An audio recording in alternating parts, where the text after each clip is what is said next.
welcome to another episode of Tap In. We have the beautiful young Queen Left in the building. Give it up for Queen Left, y'all. Give it up for Queen Left. Woo! It's definitely great to have you back. Remember last time we spoke, you've been kind of away for a little bit, and then you kind of re-emerged back on the scene with phenomenal new music. I'm super excited about what you got. Yeah, me too. Ready to drop. So, a little bit about your background. Let's start off with how did you get the name Queen Left? Okay, so I got the name Queen Left. Okay, so I'm very inspired by Left Eye, but I also realized Queen Latifah was a big influence. I was like, and then her reason for naming herself Queen is basically the same one for me. It was like the representation of the African queens and the queens of Egypt, representing that power and the stance that they had, and realizing I have that same power that they had. Absolutely. And then Left. Yeah, I honestly named Left not just because of, as an homage to Left Eye, but mainly because it's like, I always go in, the other lane. I'm like in my own lane, and it's just like when everybody goes this way, I'm like, I want to do this over here. So it's kind of like on some left-hand path shit. Okay, so that's like the left. If you understand what left-hand path is. But also, so that's the essence of where the name comes from, and that's the one that stuck the most. So I kept it. It's a dope name, and I ain't gonna lie to you. I was thinking about that this morning, like as I was obviously preparing for our interview. I was thinking to myself, like, damn, where did I was a simple question, like, where did the name Queen Left come from? I just wanted to know the inspiration behind that name. And you present yourself as a queen, like even if you don't demand respect, you get it off rip. It's just the way you present yourself. So I thought it was dope. Give me like 1 second, because the air conditioner needs to go off. Okay.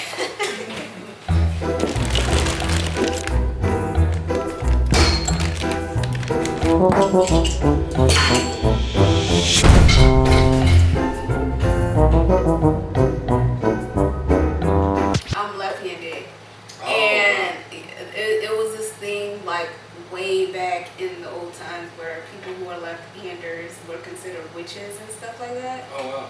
Like it was very demonized to be left-handed, and I thought it was kind of cool. And it's like 10% of us in the world that are left-handed, and we have our own day. So I found that to be cool. That's that's dope. another significant reason why my name is Queen Left. It's like many different. I never knew that. I thought that was so dope. It's kind of it's kind of sad, but it's dope at the same time because it's like, wow, like just because I was left-handed, I would have been considered a witch. Like what? That's crazy. And that's I mean, not to go off tangent, but I mean, like, we're talking about the progression of time and evolution. It's like you start to embark upon new things and new theories, and then you start to see like, damn, these were like really falsified ideas that come from the past. Right. Well, you have to take into consideration things that maybe even been in the Bible or certain doctrines that have been written, definitely. right? You know what I'm saying? Like they may not have been all the way accurate. Like they say, the Mayan calendar is what you go off. Remember, I don't know if you might not be this old, but I'm about to give my age away, but they had a Y2K when 2000 or 2001. I remember that. What was y'all's side?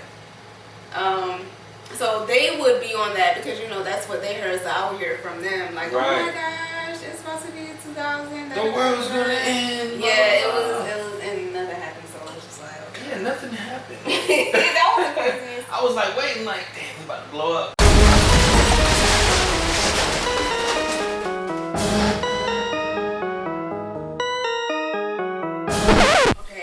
I'm from Rochester, New York, so that's like upstate, but it's a very artistic and musical city. It's not really known, but it's very artistic. We were very like music and film oriented family, so we used to always watch all that on TV. Like the whole family? Yeah. Dope, that's lit. And I used to love watching MTV, Janet, Michael, Destiny Child was all on there.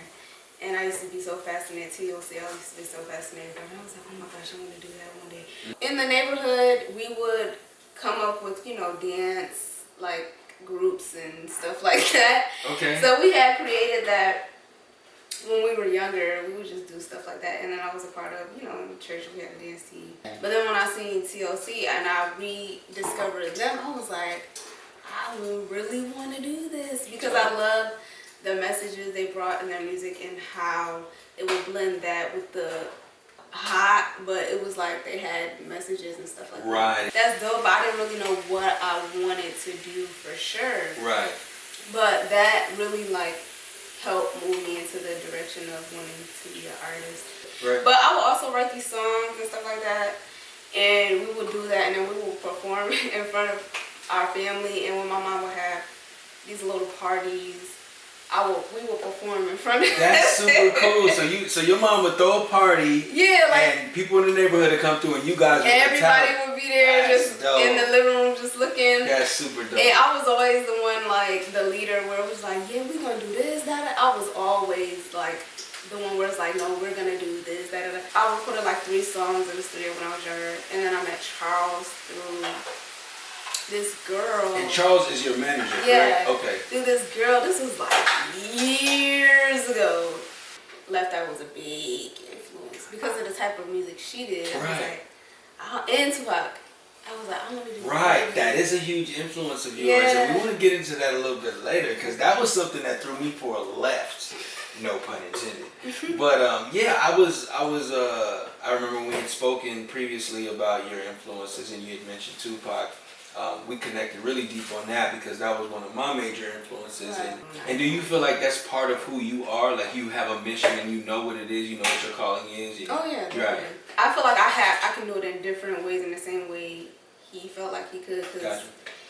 He was just very vocal about not just his experience in his personal life, but within the Black experience. Mm-hmm. And I just love that. He was very vocal. He didn't really care about, you know, what anybody had to say about anything. Right. He was what people would consider controversial. He was a Panther child. Absolutely. So that shined through whatever he did. Definitely. And that was very influential because, you know, I'm influenced by the Panthers and stuff too. Yeah. They have a class where they teach the history of Tupac Shakur. Mm-hmm. I believe it's at I don't want to lie. Yeah. It's in California. I'm not sure if it's Cal State or UCLA. One of those schools. I'm not sure. Somebody correct me on that in the comments below. You guys let me know. Just saying. You speak a lot about love too. Let's talk about that. In what way? In relationships. That's a new thing for me. So. Yeah. I'll be speaking more about that, but that is new, especially in this new project, because the past projects, I probably have 1 or 2 songs. Okay. One of the people that I like to cite as an inspiration for that is Janet, because her music was very introspective. I'm trying to come from my point of view, where I see it, Exactly. as opposed to just telling people something through, like, what they need to be doing through music. Yo, that's how people relate. I mean, Yeah. you think about it, like, we all have influences, we all have people that we relate to and that we look up to, and I think that is very important for an artist to really open up and share their personal experiences. Fans are looking, they're searching for some soul food, and they might not even know it, but then when they hear it or when they experience it, it's like, oh shit, I'm locking in on this artist because they're talking to my soul. I love what I have created, but I feel like I'm getting more personable and putting more of my emotion and personal experiences in the music, especially with this project. Like, this project is based off the chakra system. Let's talk about this project. I'm super excited. I've spoken with your manager about the project. He's super excited. Right. He told me about Ghost being, having a lot of influence on the project. And let's talk a little bit about the project. I'm very excited. So, and this was because, honestly, because you were the one that gave me the first beats for the EP. Okay. And I forgot who it was. I think it was Ghost. That was like, yeah, be more personable and emotional within your record. And that's what you mentioned. That's what he said. Yeah. Oh, okay, And cool. I was like, okay, let me go ahead and start this, because I'm an artist. Why the hell would I not do that? Right, So, but that pushed me, because, sometimes, I'm the type of person where I keep everything to myself. But I'm like, I'm an artist. Why would I do that? Right. Well, there are certain wheel or whatever, because they're like energy wheels. Okay. Where you need to heal and you need to like focus on. So every song is based off of a chakra system. Like Oh wow. sacral, Okay. Interesting. So I'm basically talking about how many chakra systems are there? First of all. First of all, it's honestly a lot, but Okay. I focus on 7. Okay. Because you know the 7 that we all right. I know of the 7, but crown. I'm not too familiar in that world. I know you're a lot more educated on that than I am. It's a lot. It goes into the hundreds for real. Wow. But I focus on the 7. Every song is based off of the chakra system. That is dope, bro. So obviously at that age, to myself, I'm just figuring shit out for myself. Right. I'm loving that journey though, because you know the reception I get from people is great. It's like artistically, I feel like it's in another realm because you know I have to put acoustics on there and stuff like that. Right. But like I said, I'm being more personable. Right. And then I have a lot of different sounds, like even Soul Train is like a 70s inspired type. Okay. And the name of that track. Okay. So okay. With the Malcolm X. I didn't know the name of the track. I named it that. Okay. Yeah, it's like inspired by that. So it has a lot of different sounds in there, and I love that about it. And like I told you before, when I got the record, I took time on it because I was like, I don't want to just say anything on this record. Sometimes it takes me a while to get certain things for certain records. Mm-hmm. So I'll allow myself to just sit and like, okay, let me not rush it, let me not force anything. Right. But I love all the songs that are on the EP. I cannot wait for everybody to hear it. They all have their own different sounds too. That's one thing that I love. I love the fact that you have them as like the 7 chakras. Oh, yeah. So it's what's the 7 tracks? Mm-hmm. Okay, cool. Yeah, 7 tracks. Okay. So, yeah, Retrograde is the first, that's called the first record retrograde, and that's based off the root chakra. And, you know, just talking about learning how to stay grounded and stable in a certain, not just place in life, but like a mindset of like, okay, this is where I am, let me get shit going. Let me, you know, allow this moment to just sit here and do what I need to do instead of, you know, just being haywire and all over the place. Let me remain grounded. And I'm talking about how, you know, retrograde sometimes bring you to that place or take you out of that element where you're like, okay, these are things that I need to get in order within my life because shit is so haywire. Either baptism, which is I think Ghost Record, or yours is the last one. I think Soul Train is the last one because it's based off of the 7th chakra, the crown chakra, where it's just bringing everything in introspection, where it's like, yeah, this is where we are, but this is where we can get, and this is like the overview of everything within this realm and within this life, and how we can propel beyond the realm and conjoin all the chakras and create this kundalini energy, where it's like everything is aligned. Amazing. And flowing in the right direction, the way without any blockages. Right. So that's the whole idea for the EP. Thankfully, I have people that are willing to work with me and stuff like that when it comes to the creative aspect of it. Mm-hmm. To, you know, help me put my vision out for the EP because I want to do more, you know, videos. Yeah.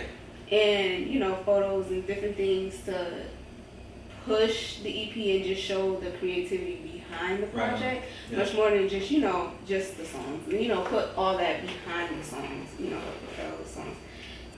Yeah. So yeah, I'm very excited about this project. I'm super excited too. I spoke with your manager Charles, and he was like, "Yeah, man, we might have like 4 records on there." I was like, "What? Man, 4 records?" I look super young, so I feel like that's an advantage, especially in the industry. Right? Totally. But I am grown, so it's like I want people to know that as well. Like I am grown. Right. So I want to express that more within my music because I can. Like I think you should, yeah. Yeah. So it's like I'm not a child, so it's like I don't want to look like this corny type of image where it's just like, oh, this is the type. Exactly. You know, like when certain people come to the industry and you could just tell like they're super like industry structure. Yeah. Queen Love is also Tamara, like I'm one and the same person. I see it. So regardless of what I'm wearing, what I'm saying, I'm like that's all me as an artist. Whether I'm polished, like wearing this even more expressive because I could dress even crazier than this. Yeah. Whether I'm toned down, that's all Queen. Right. Like that's. And people need to see all these sides of it, because like the versatility. To me, the most influential and dopest artists and producers and influencers are people who you cannot contain in a box, because they have all these different things about them. You know, and that's how I view you. You know what I mean? And that's what makes me excited, and that's one thing that I love, because it's just like artistic wise, I feel like it's great to be versatile and to always show every side of you. Because I was like, I love, and Janet used to do this shit too, where she would have rock elements, hip hop elements, pop, R&B, even like funk, country and shit within her albums, and I think that shit is dope. But it will always, you know, it will always be cohesive. Right, it'll fit. Yeah, because the message, what they're trying to say, it all coexists together, and it aligns with what they're trying to do. Yeah. And I love when artists do that, you know, and reinventing themselves, because I feel like that's what helps you stay consistent. Is when you switch it up. That's a gem. I hope y'all listening. Yeah. You have to reinvent yourself to stay consistent, to stay. I'm so glad that you understand that. Yeah. And I learned that mainly from Janet. Okay. And Michael. So that's observation. There's no one who taught you that. Yeah, and like I told you before, I studied every artist that I was inspired by. I studied to a T. It was like an obsession. Dope. Every book, every interview, every documentary I would watch. So I've learned a lot from the things that they have done and what helped them succeed. And they had to fight a lot of things within the industry to even do what they wanted to do. But they were very like, no, this is what we're gonna do. Like even like we discussed before Michael, like Thriller and so many different records, they was like, this shit ain't about to be doing nothing. Like, you know, and Michael was like, no, like, what you mean? It was people that was like, what do you mean they're telling you not to release this record? We're gonna release this record. Because it was like Billie Jean, I think Beat It was one of them, and Thriller. And those were the biggest songs on some of the biggest songs on the album. We can even fast forward a couple decades up to when I was saying Outkast, or when they did the Love Below album. The label didn't want to put it out. They were ready to like take that off. Like, no, that's not coming out, because they were afraid. And that was the highest grossing Outkast album at the time. Exactly. And that's the craziest thing, is you always have to remember, like, always doing the unexpected is gonna somehow gets the best results, because it's like, we're just, we're gonna do it. Let's just do it. And then people are like, oh, okay, I love this, because it's fresh and it's new, something brand new. And who else? Somebody else did that shit. And I had him at the tip of my head. It'll come. Yeah, it'll come. Yeah, I'm gonna figure it out. He's gonna figure it out. Yeah, I'm good. So like I said, the 3 singles are gonna drop first, and we're planning on doing videos for those. And I'm very excited, because videos are something that we have not done a lot. I know. I'm mad excited about that. I'm super pumped. So how does one? So are you single, or are you with someone? I'm single. Okay, so now say there's this. Who is the potential guy? Who is the guy who can get the attention from Queen Left? Like, what does that consist of? Like, what does he do? What does he look like? How does he move? I like eccentric dudes. Y'all niggas better listen. I like eccentric dudes. Okay. That are like, because I attract all different types of people, and I don't really care about this type. Like, for instance, you know how people are like, I'm not gonna date this type, that. I'm like, as long as the person has, you know, the characteristics and all that aligns with what I'm interested in. Right. Cool. That's important. But I just kind of like how I am. Okay. Like, they're very out there. Like, you know how Prince was just like, like, I love that. I like guys who are just very confident in who they are and embrace all that, and they just don't care about what anybody says about the type of person that they are externally and internally. So, my question. All right. So I'm gonna give you a list of guys, right? Like, if you were to go on a blind date, and these are like the characteristics. Left hand, boom, we got Young Thug, and then right hand we have like Anderson .Paak. Like, who are we dating that day? Anderson .Paak. Okay, and why? It's something about him. I just be like, okay, I like how. Did I hit it on the nose? Yeah, right. Like, y'all listening? He's just. I like artistic dudes I like dudes who are just free. So it's not too much about the looks. It's just more so about the personality and like. Of course, I gotta be attractive. I mean, yeah, ain't gonna be no butt ugly motherfuckers coming in there. But like I said, I feel like he's very like just who he is as a person. Right. Or just like. I think that was an obvious one. Like Mosquito too is like. I can see that. I can see that. I'm gonna give you one more, right? It's gonna be a little more difficult. CeeLo Green or Rory? Probably Rory. Okay. I was leaning more towards CeeLo Rory. Green is dope. Yeah, see, they're both amazing artists. They're both very expressive. They're both themselves. Mm-hmm. I would say these are two geniuses. Yeah. In their own right. But Rory's a lot younger than CeeLo. Yeah. You know, so that was the only like lopsided. Or even like if we're gonna go older, not like a Nas type. Yeah, I could definitely see. I could. You look. She over there talking about. Yeah, praise the Lord. Listen, I could see Nas for sure. Nas I'm saying so. I aspire to be like that. By the way. I aspire. Let the people know where they can find you, Queen Lev. Okay, you can find me on Instagram, Twitter, Facebook, mainly Instagram and Twitter. Miss Queen Lev on Twitter and Instagram, Queen Lev. And YouTube, Queen Lev's Universe. Dope. And Queen Lev TV. Okay, so you have a YouTube. I didn't know that. Okay, I gotta check you out on there. Is there anything that you want to let anyone know before we get out of here? Anything you want to say, speak on? We got a couple minutes left. I would say just be on the lookout for the projects and everything new that's to come. I'm very excited about you guys hearing the new material and just the new everything, because I'm coming full force and it's gonna be on a way higher spectrum than it was before. Absolutely. So I'm very excited about everything that you guys are gonna receive from me. And yeah. Dope. Well, there you have it. That was your episode of Tap In. Again, the lovely Queen Lev. We didn't.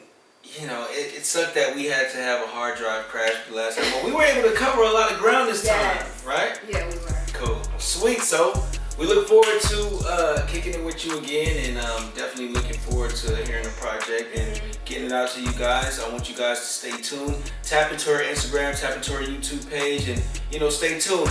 It's your episode of Tap In. I'm your boy DIdo, and we are outro.